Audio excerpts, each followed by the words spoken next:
Hey everybody, Scoutcrafter here again. It's TGIF. Thank God it's Friday. Yep, you made it through another week. But better than that, today is September 1st, which means that I told you August was going to go fast, and it did, didn't it? It flew by. That was a fast month.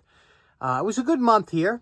And this is a Labor Day weekend coming up, so I'm sure a lot of you are going to have a long weekend and enjoy it, and rightfully so. So we got a few things to get to today, so let's get started right away. Okay, first off, I wanted to start off with talking about a purchase I made. I bought on eBay. You know, I buy spark plugs. I try and get the ones that are, you know, in lots or whatever, and then make them nice for my collection. But I just want to share with you a note that came with this box of plugs I received today. It came from Hank. Hank is out of Ohio. And again, this was an eBay purchase. And look what it says. It says, "Thank you, John. I'm 87 years old and stage 4 lymphoma and selling stuff I've collected over the years. Thanks again and stay safe, Hank." You know what? I got to tell you, a personal note like this means a lot to me. I don't throw these notes away. I know it sounds crazy, but any kind of handwritten note to me always means something special. Of course, I wrote him back and thanked him. But I also told them not to lose hope because my uncle, who had stage 4 lymphoma, lived for 10 years after he was diagnosed with stage 4. So, you know, if you just go through the right systems, and you know, you can last a long time with it. But 87, Hank is 87. Can you imagine? 1936 he was born. Think about what he's seen in his life, all the good things he's seen. You know, the coming and going of World War II and Korea and all the things that this country's been through, and that's a good run there. 87 to be born at that time, that's a good run. So Hank, I hope wish you all the best, you know.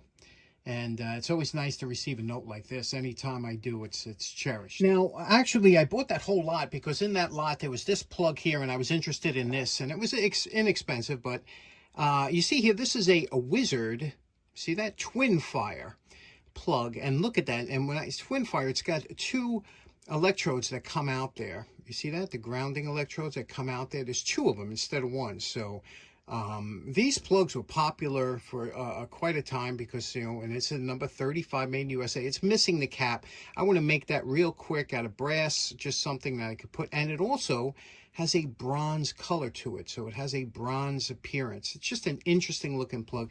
Let's make a cap for that real quick. Anytime we have an opportunity to work on the lathe is a great excuse to have some fun. So here I have a piece of brass stock, and now what's important to remember is whenever you're looking to buy a lathe or something, one big thing to look through is what they call the pass-through capacity is. That means how big of a hole goes all the way through this chuck and spindle.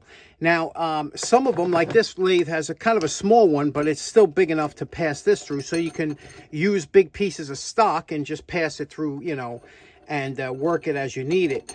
And the bigger the lathes, the bigger the pass-through capacity it has. But right now here, this piece already has a little bit of knurling from the last time we did these nuts, so I'm going to use this here, and a real easy job, and there's a nice knurl on there, so let's get started with that.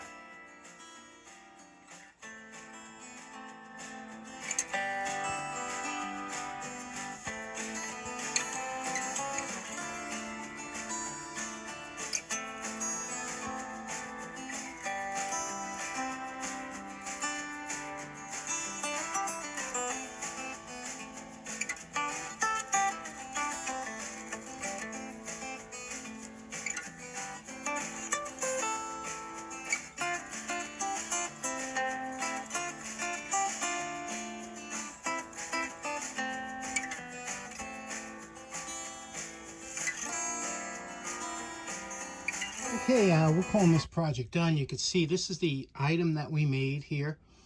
You can see what we did here. It's a nice brass cap, knurled, a little split in the middle, and we put a little concave in there to cover this little wart, you know, the top there, so that it will sit flush with the, you know, more or less with the top of the plug. I think it looks nice. It's a nice addition to this plug. Even though this isn't the type of caps these plugs would normally have, I just like that look, and good tribute to Hank, 87 years old. God bless him. Next up, a nice soldering iron I got from Mike at the show. Remember, Roger and Mike picked up this Hexacon for $5. Beautiful soldering iron. The big ones like this are hard to find. And, you know, with the increased wattage, I'll go through why in a minute. And look how nice this is. You can tell it's a nice, look at the plug. It even says Hexagon on the plug. How cool is that? That they got their own plugs, right? So we're going to do, and you can see it's a thick wire. I'm going to clean this up real quick. You can see here the plug is, I usually don't wrap my plugs around like this. It's kind of too tight of a wrap. I usually leave it in a loop, but you know, when you're putting it in a toolbox or something like that, most people do this. So you can see what it looks like here.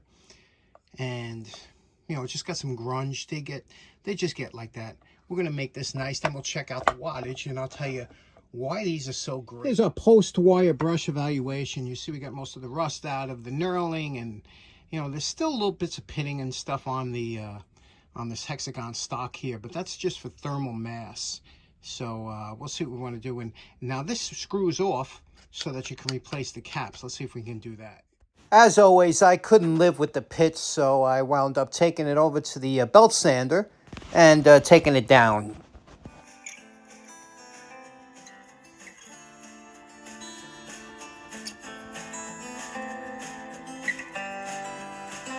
Now, these soldering irons are so incredibly simple. Here's the heating element, and all it does, this is a solid piece of copper, probably 3/4 of an inch or so thick. And I just cleaned the inside here. It was kind of carbon. I just cleaned it. You don't want to reduce this diameter because it's got a close fit in here, and it just screws on. All this set screw does is raises or lowers the tip, depending on if you want to, how long you've been using, or replace tips. This screws on here. I cleaned up the threads, and we're almost ready. How beautiful is that, huh? Now, you know my favorite part. Remember what this Hexacon P-300 looked like before we started? And we're calling this project done. Now, it would have worked fine the way it was before, but, you know, I can never afford one of these new, so it's always nice to make it as almost like new, right? Let's see what we did. We cleaned up. We took all the pits out of here. This is just iron stock or steel stock, I guess. And what's funny is usually when I'm sanding or grinding something down, I have to worry about the heat and keep dipping it. You don't have to do that with this, okay? You can see here we polished the handle using a cleaner wax. Cleaner wax always has some cleaners in there, so it does a nice job on the paint, bringing that back so the handle looks good. Did the cord up, cleaned up the cord, even cleaned up the tip here, you could see, and shined this up so you get good contact. Let's plug it in. Let's see how much wattage this draws. It is a 300 watt model. You can see here underneath here, it says Hexagon Electric Company. And over here it says, can you see that? Hexagon, and P-300 is the model. Let's plug it in, see if it draws 300 watts. Okay, you can hear it making a little bit of a sissing sound. I guess hasn't been fired up in a while. We're drawing 330 watts, which means it's, as it heats up, it should be more efficient, probably drop down to 300. But there we go. What a beauty, isn't it? Now, the reason that so many models of soldering irons are made, and you can tell by usually the tip thickness is usually that indicates the wattage. Now, and the reason that is because you could start off with a very low power 30, 35 watt gun. It's mostly meant for electronics, for circuit boards, things like that. They're usually very thin tip, very thin body. And the reason for that is because you don't want to overheat the circuit board. If you touch that, you can melt all the other components on the board. So it's got to be at the right temperature. If you move up a little bit and you're working with wire like this, you might get a little bit thicker soldering iron, maybe 100 watt or something like that. And again, you don't want to go too hot, because if you do, and you touch this to melt the solder, you're going to wind up damaging the insulation, melting the insulation if it's too hot. So you got to be very careful. Another thing, if you're doing now, you're getting to thicker wire like this, you're going to need a even bigger soldering iron to get to this, because what happens is, it's called thermal mass. And when you touch a soldering iron that gets to a certain temperature, and you touch it to something that's going to suck, especially copper, you know how efficient that is at drawing the heat away. If you go to touch this with your soldering iron, it'll instantly take away the heat from your soldering iron, and you won't get a good hot flow of solder. So that's why when you're doing big jobs, or you're doing sheet metal, or you're doing roofing where they have flashing and you got to solder that, they need big guns like this, because if you touch a small soldering iron to that big piece of copper, it's going to cool down your iron so much you'll never be able to melt the solder. That's why you have different sizes for different jobs. This 300 watt will handle a lot of work, and it's a beautiful iron, isn't it? Okay, I just came back from my walk, and again, a beautiful night. Blue moon tonight, you know, so it was just a lovely evening. Tonight, my area is what they call bulk pickup, which the first time we do have trash on a Tuesday is recycles. That's the good stuff. And then bulk is on Thursday. But, you know, I find a lot of mirrors.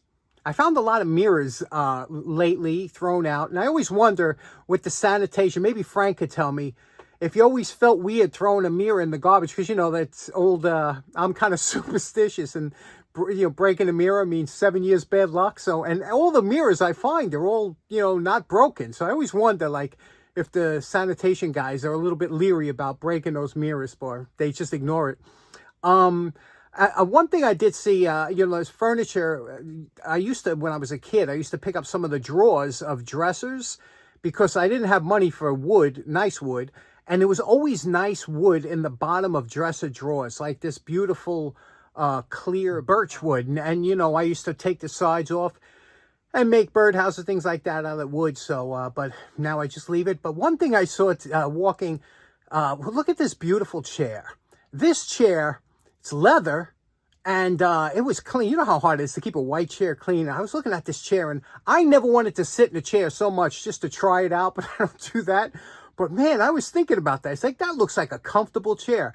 I don't understand how, you know, I see lots of chairs thrown out without arms, and rightly so. An armless chair to me looks like half a chair, but man, that chair looked comfortable, didn't it?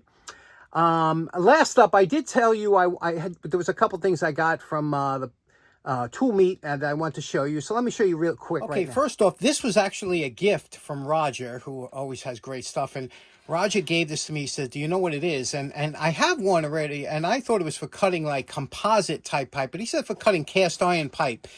Now, obviously, I've never used one of these before, and I'm very intrigued by maybe some of you old-time plumbers can let me know. When you use this, obviously you wrap it around the pipe. It's got the cutting wheels. Do you go back and forth like zit, zit, zit, or do you, obviously you don't go all the way around, right? Do you go back and forth to, and does it work good? And can you use this on cast iron pipe? I thought it was for like the clay type pipes, but let me know in the comments. Pretty cool. We'll have to see what this is before we get working on it. Next up, Roger also gave me these. Do you know what these are? Because I'll tell you the truth, I had no idea. Until he told me what they were, then I was like, oh, yeah, of course. Do you take a second to look at them? They're cast. They have a writing on them. Okay, what these are on the ladder. And when you have a ladder and you extend the ladder, these are the things that go up and lock the ladder into the rung. So this goes on the rung and will lock it in. I didn't even know that. So, again, thanks, Roger, for these things. This was from my buddy Bruce for the show. What a great... Everybody loves seeing these done. I don't know what it is. Everybody enjoyed. And this one here would make a beautiful before and after, because it really is. It's in nice shape, just in need of a cleanup. But we'll do that. But isn't that nice? And again, thanks, Bruce. Last up, I've always had a thing for pulleys. I have so many different styles and types of pulleys. This one here was $5 because it's broken. You see that there? It's broken. So I wanted to modify this pulley, you know, get some strap steel that make, you know, new ends. Because, again, a non-welded repair, you can put that together and weld it. But I didn't like these ends to begin with. So we're going to try and modify this a little bit. But isn't that a cool, you know, pulley, a little bit of cleaning up? What do you think of that? I get a kick out of these things. So in closing, I do have the entrenching tool. That'll be ready on Monday. Just ready for its final coat of paint on there, and it's coming nicely. Again, it's still frozen, but a lot of you guys have had the same issue, and thank you for letting me know that. I hope you all have a great weekend. We'll see you again on Monday. Take care now. Bye-bye.